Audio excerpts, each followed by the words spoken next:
My dear son-in-law left me a voicemail on a Tuesday morning, in the most casual voice imaginable, like he was reminding someone to pick up milk on the way home, telling me to get out of my own house. He said the current arrangement wasn't working anymore. He said I was getting in the way. 11 seconds. That's all it took. And before he hung up, he called me by the wrong name. Not even close. Completely wrong. 4 years sleeping under my roof. 4 years eating food I bought. Driving a truck I co-signed for. Living inside a life I built from nothing with my own 2 hands. And he couldn't be bothered to remember what to call me. I've played that voicemail back more times than I can count. Not because it still hurts, but because I want to remember exactly how it felt the very first time I heard it. I was standing in my workshop in Portland, Oregon. Rain drawing long lines down the window behind the bench. A cup of coffee going cold beside the brass compass I'd been restoring. I didn't call back. I didn't move. I just placed my phone face down on the table, picked up the compass, and got back to work. That was the moment I had been waiting for. For 3 months. I needed a signal. He had just given me one. My name is Raymond Aldridge. I'm 62 years old. I spent 33 years designing bridges, not the glamorous suspension kind with the cables and the photographs, but the kind that holds up under ice and pressure, and 1,000 loaded trucks per day for half a century, without anyone noticing. The invisible work. The work that only gets attention when it fails. And that profession teaches you one thing above everything else. A structure looks completely solid right up until the moment it doesn't. The failure is never a surprise to the person who has been reading the load calculations all along. I had been reading the load calculations on my son-in-law for 4 years. I knew exactly what I was looking at. Honestly, when I heard those 11 seconds, I felt something I didn't entirely expect. Not rage, not humiliation. Something closer to recognition. The feeling an engineer gets when a stress fracture finally shows itself on the surface. Not panic, not grief. Just the quiet acknowledgement. There it is. There's the confirmation. The thing I already knew. Made visible. My daughter Claire married Marcus Stell when she was 31. I tried to like him. I want to be clear that I put real effort in. He was polished in the way that people are when they've spent years practicing the appearance of a thing rather than living it. He laughed at other people's jokes a half beat after everyone else, like he was waiting to see which way the room committed before he joined in. He shook hands with both hands, the grip that announces confidence it doesn't entirely feel. My late wife Eleanor would have read him in 5 minutes flat. She understood people the way I understand load-bearing structures, intuitively, completely, without needing to explain herself. She died 9 years ago. I have been navigating on my own compass ever since. The first year, Claire and Marcus lived up in Tacoma. Marcus ran what he described as a boutique supply chain consultancy, the nature of which I'd had explained to me 3 separate times, and still couldn't fully trace to a specific service or actual invoice. Claire worked as a radiographer at a hospital there. Then Marcus experienced what he called a contraction in the market. Clients had consolidated. Margins had compressed. The timing was simply difficult. Claire was newly pregnant. They asked if they could come stay with me in Portland for a few months while Marcus rebuilt his client base and they got their footing. I said yes before they finished asking. I didn't hesitate. Claire is my only child. My house has 4 bedrooms. I rattle around in it alone. Of course I said yes. Their daughter Lily was born 6 weeks after they moved in. She is the most important person in this story, and I want to establish that before I tell you everything else. Lily is 4 years old, and completely certain about everything, and she makes the world feel like something worth protecting. Everything I did with her at the center of it. The few months became a year, then 2, then 3.5. Marcus's contraction had no floor. He worked sporadically from my kitchen table, billing himself as a logistics strategist, which in practice involved a significant number of phone calls taken in my driveway and a very small number of documented client outcomes. Claire picked up shifts at a clinic nearby. Between them, they might have cleared $50,000 in a good year. Their spending suggested considerably more. 2 car payments, including a truck Marcus claimed he needed for reasons I never fully traced. A wardrobe for Marcus that Claire quietly described as necessary for credibility. Long weekends in Bend and Cannon Beach that Marcus called relationship maintenance trips. A business line of credit I had co-signed at his request, backed by one of my investment accounts. He had described it as a bridge loan, The word bridge means something very specific to me. It didn't mean the same thing to him. I want to pause here for a second, because I know what some of you are thinking. You're thinking, why did you let it go on? 4 years. Why didn't you say something sooner? And I've asked myself the same question enough times that I think I finally have an honest answer. It wasn't that I didn't see it. I'm an engineer. I see structural problems. The issue was that I had spent so long believing that the job of a good parent was to absorb, to hold the weight, to keep the structure standing regardless of what it cost. I thought generosity and surrender were the same thing. It took 4 years and 11 seconds to understand they were not. The shift in Marcus's behavior happened gradually, then all at once. He began treating the house as a management opportunity. He reorganized my workshop without asking, moving my instruments to a corner shelf to make room for a rowing machine he used exactly twice. He started replacing the word please with the phrase we need to, as in, we need to talk about the cable bill, or we need to figure out the schedule for the front bathroom, my front bathroom, in my house. He suggested on 2 occasions that the workshop space was underutilized and might function better as a play area for Lily. He mentioned once, casually at breakfast, that a neighbor down the street had found real peace at an assisted living community in Lake Oswego. He said this without irony. He said it with the mild, concerned expression of someone doing you a favor. Claire said nothing. She was exhausted. She was working and raising a child and trying to hold a marriage together, and I think she had been inside the situation long enough that she'd lost the ability to see its shape. I understood that. I didn't hold it against her. But I noticed, the way I notice everything. The worst moment came on a Wednesday evening in March. Marcus was talking about a renovation he wanted to make to the back deck. Our deck, he called it, and I mentioned, quietly, that any structural modifications would require my approval since I held the deed. He looked at me across the table with that half-beat delay, the one where his face reorganizes itself, and said, "Raymond, no one is questioning the paperwork, but Claire and I are the ones who are actually here." Claire was refilling Lily's cup. Lily was drawing something on the back of an envelope. Nobody spoke. I excused myself, went to the workshop, closed the door behind me. I sat there for a long time. I restore old nautical instruments, compasses, barometers, sextants, marine chronometers. I find them at estate sales, usually tucked in the dark of boxes, their needles frozen or their crystals fogged, the mechanisms seized with neglect. I bring them back. It requires patience, and it requires knowing the difference between damage that is cosmetic and damage that has compromised the core, knowing which parts can be saved. That night I was working on a 1940s brass compass, gimbal ring corroded, needle drifted far from true. I ran my thumb along the housing and I thought about what Marcus had just said. The ones who are actually here. I thought about the mortgage I paid every month, the utility accounts in my name, the property tax statements addressed to Raymond Aldrich at 2847 Laurelhurst Drive, the grocery runs every Sunday, the $22,000 he had drawn on the business line of credit backed by my investment account over the previous 14 months, with 3 payments made and none in the 7 months since. And then I thought about a conversation I'd had with my attorney, Margaret Ford, about 3 months earlier. I hadn't gone to Margaret because of anything specific. I went because I believe in maintenance schedules. I had been watching the load calculations on this arrangement long enough to think I should have my paperwork current. Margaret asked me, almost as an afterthought as I was leaving, whether anyone other than myself appeared on any of my financial accounts. I told her about the business line of credit. I told her that Marcus had, about a year into the arrangement, asked me to add him as an authorized user on one of my investment accounts for what he called administrative convenience. She looked at me over her reading glasses and said, "Raymond, come back next week. I think we need more time on this." We spent that time. Over the following 2 months, we made quiet adjustments. Clean, careful, thorough. The kind of structural reinforcement that doesn't announce itself until it's tested. I sat in the workshop that night running an oil stone along a plane blade, and I thought, the preparation is done. The mechanism is in place. I am simply waiting for the signal. The voicemail was the signal. He called me Lawrence.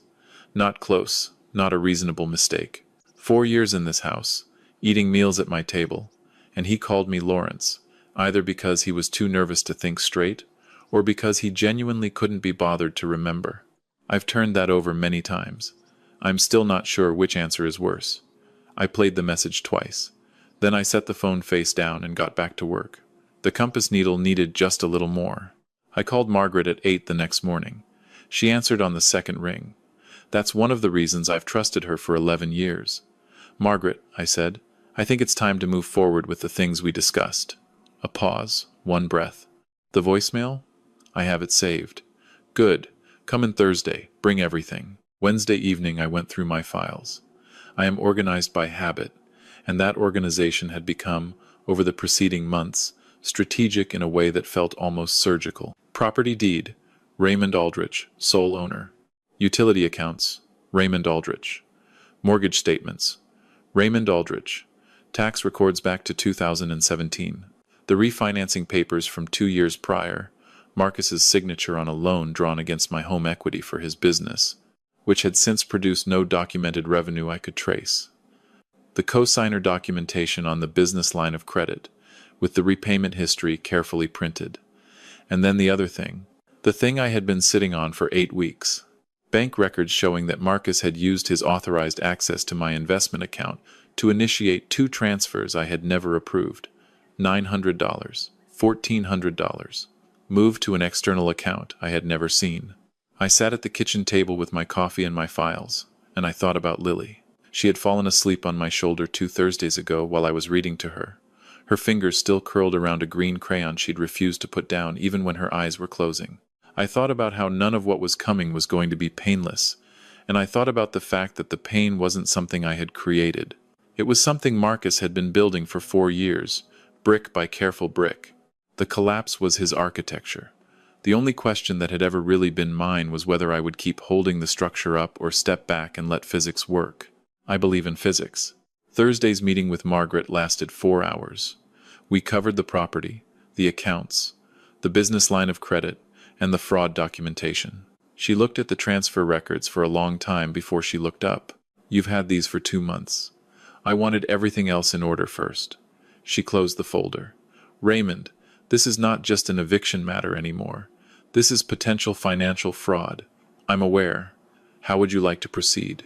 Carefully. Legally. In a way that leaves no room for a second attempt. She nodded once. That is very much my preference as well. We set the fraud documentation aside as a reserve. The eviction and financial separation would move first. The other card I would hold until I needed it, or until I didn't. I drove home that evening through the November rain, the Willamette reflecting city lights through the windshield. I've lived in Portland 20 years. Eleanor loved the rain here. She said Portland didn't try to look beautiful, it just was. I made dinner that night and sat at the table with Claire, Marcus, and Lily. Marcus was on his phone through most of the meal. Lily wanted to tell me about a dream involving a talking lighthouse that was also, somehow, a school bus. I listened to every detail. After dinner I did the dishes. Marcus did not offer to help. I noticed this without any particular emotion, not anger, not contempt. Just the calm, clear-eyed observation of someone who has already made every decision that matters and is simply watching the approach. The 30-day notice was served by a process server on a Monday morning.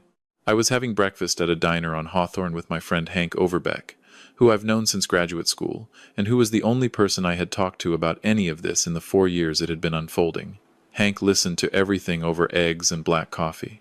He asked 1 or 2 questions. Then he said, Raymond, it's about time, and changed the subject to the Blazers. My phone began ringing at 9:53 a.m. Marcus. Then Claire. Then Marcus again. I turned the ringer off and ordered a second cup. The notice was precise. Raymond Aldrich, sole owner of the property at 2847 Laurelhurst Drive, Portland, Oregon, was formally requesting that current occupants, Marcus and Claire Stell, either enter into a rental agreement at market rate, $2,200 monthly, consistent with comparable properties in the area, or vacate the premises within 30 days. Failure to comply would initiate formal eviction proceedings under Oregon Revised Statute 105.105. I had asked Margaret to include the statute number. Specificity is a form of respect for your own position. I answered Claire's call that evening. She was crying, which I had anticipated, and I let her go for a while before I said anything. Dad, you can't do this. Where are we supposed to go? What about Lily? Lily is always welcome with me. The question is where the four of you will be living, and right now you have 30 days to figure that out. Marcus says this is illegal. He says you can't evict family. I have owned this house for 20 years, Claire. My name is on every document that has ever been associated with it. The law is quite clear. He's talking to an attorney. He's welcome to. Mine is Margaret Ford. She's been practicing Oregon property law for 26 years. He should mention her name to whoever he calls, as a professional courtesy. Silence on the line. A long one. Then, quietly, why didn't you just come talk to us? I thought about the Wednesday dinner, the ones who are actually here.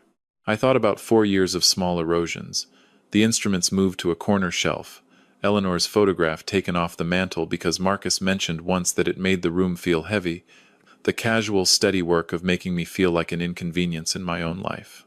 I've been talking, I said. I've been talking for 4 years.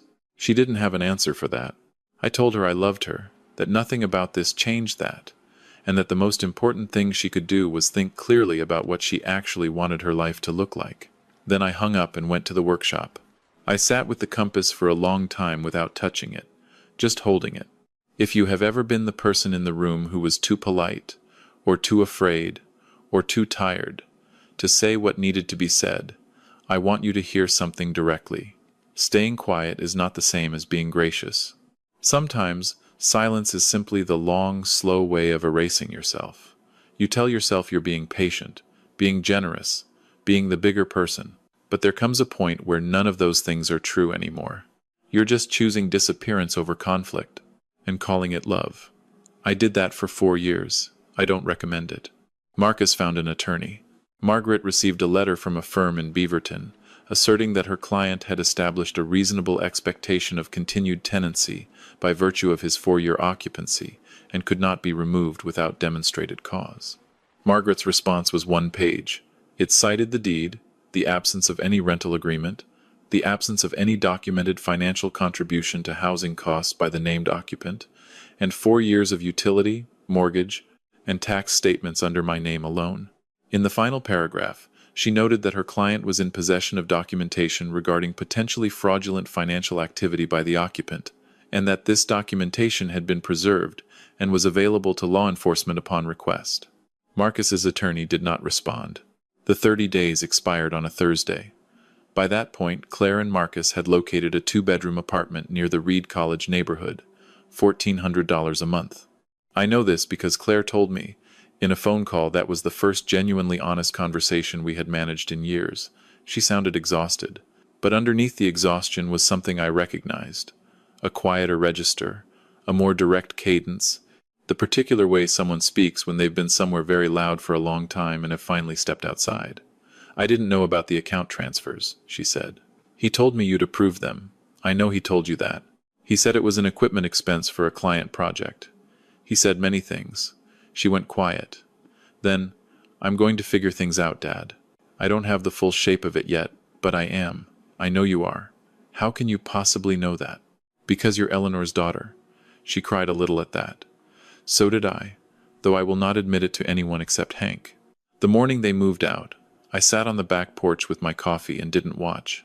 I could hear everything, the truck idling in the driveway, the voices, the particular kind of noise that leaving makes in a house. Around 9:30, Lily knocked on the porch door, still in her pajamas, holding a drawing. "This is for you, Grandpa," she said. It was a house with a yellow sun over it and 2 figures in the yard, one tall, one very small. I held it carefully. "Who is this tall one?" "That's you." "And this one?" "Me." "Where are we going?" She considered this with the absolute certainty of a 4-year-old. "Nowhere. We live there." I held her until Marcus called her name from the driveway. "I want to be honest with you. I'm not sure I have words adequate to that moment. What I can tell you is this. I have spent 15 years restoring old instruments. I have taken broken, neglected, presumed hopeless things and brought them back, piece by piece, with patience and the right tools." And Lily standing on that porch with that drawing in her hands felt like proof that some things were never broken. They just needed the noise around them to finally go quiet. The business line of credit resolved 2 weeks later. The backing collateral separated. The lender conducted a solo credit review of Marcus as sole borrower. He did not pass the threshold. The outstanding balance of $31,000 was called due in full within 15 days. He couldn't cover it. The account went to collections. The default was reported to all 3 credit bureaus. I did not forward that information to anyone. I didn't need to. In October, Margaret called me about the unauthorized transfers. She had consulted with a colleague who handled financial crime.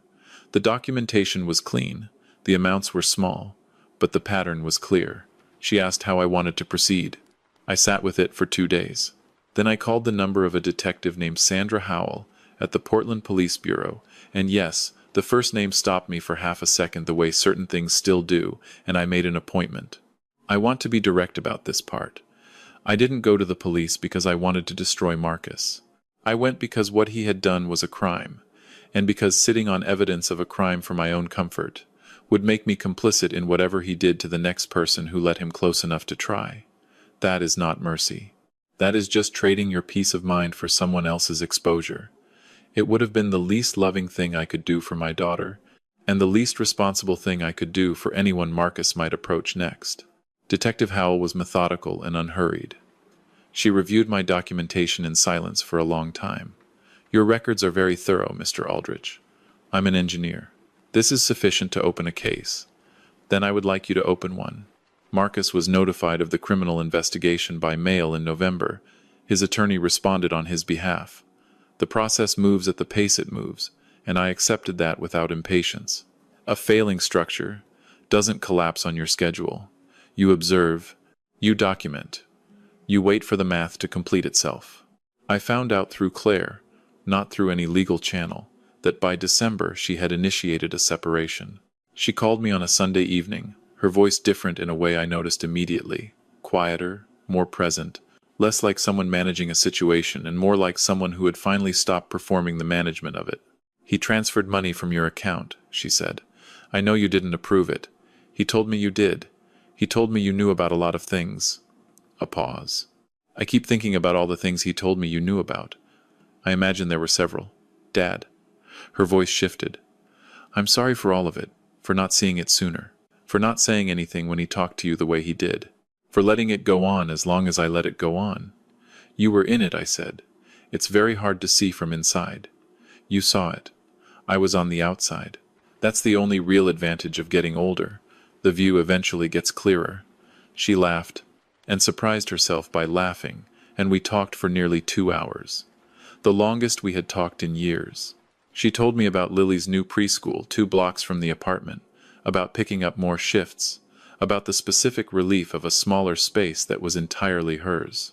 She sounded like someone who had been carrying a very heavy thing for a long time, and had finally set it down and was still getting used to the unfamiliar weight of her own hands. Before we got off, she said, Can I bring Lily this weekend? I'll make the pancakes she likes. The blueberry ones? Obviously. She is going to completely lose her mind. I am counting on exactly that. In the weeks after they moved out, I quietly restored the house to how I liked it. Not dramatically. Not as an act of erasure. Just a steady, patient reclamation. I moved the furniture back to positions that made sense to me. I reclaimed the workshop. I put Eleanor's photograph back on the mantel where it had been before Marcus mentioned, once that it made the room feel heavy. I found 2 of my instruments, a brass barometer and a small hand-bearing compass, shelved in the guest room closet behind a box of golf equipment I had never seen used. I brought them back to the workshop bench and stood there for a minute, just looking at them. Things that were mine. Always had been. Temporarily displaced. If you have ever walked back into a space that was yours, and felt, in the silence of it, the particular weight of what had been taken that you'd never quite named, you understand what that minute felt like. You don't celebrate it. You just stand there, and breathe, and feel the floor hold. In January, I had coffee with a woman named Patricia Ewan, who I had met at a maritime history lecture downtown. She's 60 years old, and she restores antique maps with the same patient, methodical attention I give to instruments. She has a dry sense of humor, and she asks real questions, and she listens to the full answer, which sounds like a remarkably low bar until you've spent 4 years next to someone who does neither. I mention her not because she's the destination of this story. I mention her because she's part of what the story is actually about, which is not Marcus, and not the legal proceedings still working through the system, And not even justice, exactly. It's about what remains when you stop subsidizing your own diminishment. It turns out quite a lot remains. More than I had let myself believe. More than I had given myself permission to want. Lily comes every Saturday now. We have a system. Blueberry pancakes. Then whatever project she's designed that week. 2 weeks ago, it was a model lighthouse she wanted to build so that her toy boats, in her words, don't get lost in the dark. We worked on it for nearly 3 hours. She held the pieces while I assembled them, gravely serious about every stage of the operation. When it was finished, she put her hands on her hips and studied it the way I study a completed restoration. Then she said, "Grandpa, that one's good. I think so too. The light should probably actually work next time." She considered this and nodded, like we'd agreed to a binding contract. I don't think much about Marcus anymore. His case is still moving through the system, and Margaret keeps me informed of the significant developments, and I respond when I need to, and otherwise I let it run the way a well-designed mechanism runs, without requiring my constant supervision. Claire texted me last week. She'd been offered a full-time position at an imaging center in Northwest Portland. Better hours, closer to Lily's school. 3 exclamation points at the end of the message.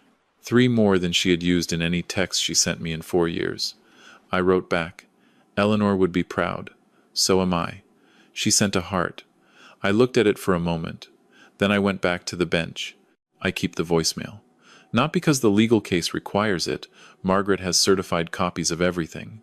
I keep it because 11 seconds changed the direction of my life. And I think there is something worth preserving in the memory of exactly how it felt. Standing in the workshop with the rain against the window and the coffee going cold. Listening to a man who had eaten my food for 4 years call me by the wrong name and tell me I was in the way. A fixed point only becomes an obstacle to something that's moving. He assumed I was fixed. He was wrong about that. He was wrong about most things. People ask me whether I regret waiting as long as I did.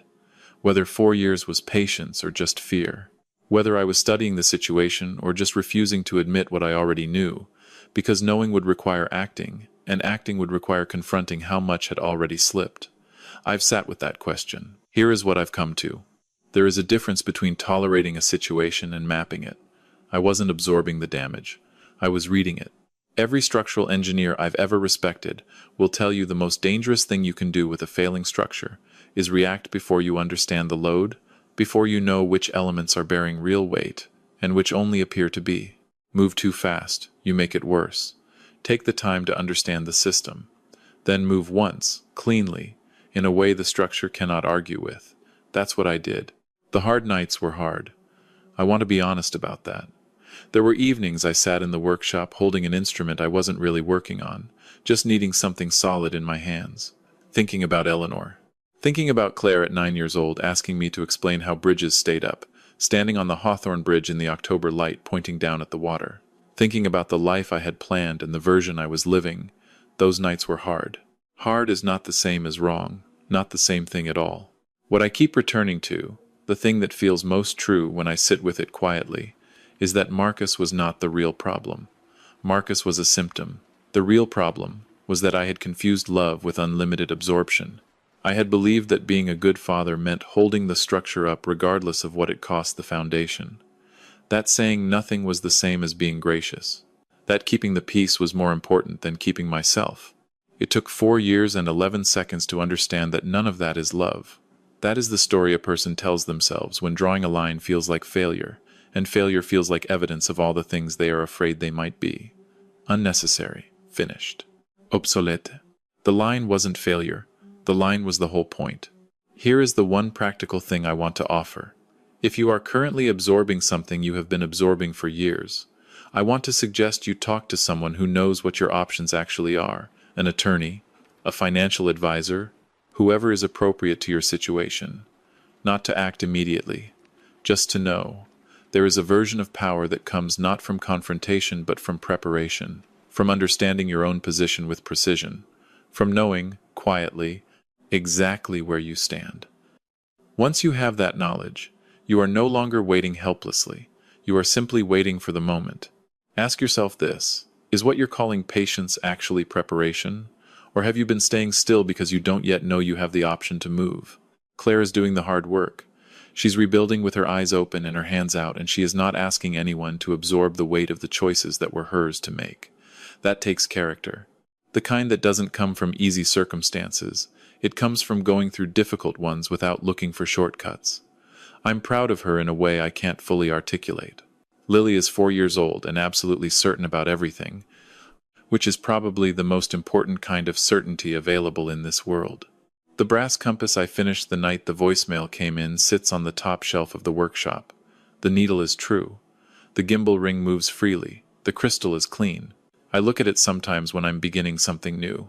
It reminds me that the work is real, the patience is real, and that knowing which parts can be saved is not the same as giving up on the whole. It never was. That's all any of this ever required. Before I go, I want to hear from you. Drop a comment. Type 1 if you think Raymond did the right thing by preparing quietly before making his move. 2 if you think he should have drawn the line far sooner than he did. Or 3 if you're still sitting with it, and you haven't decided yet.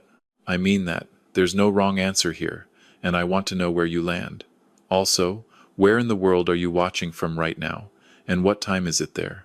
I'm always genuinely surprised by the answers.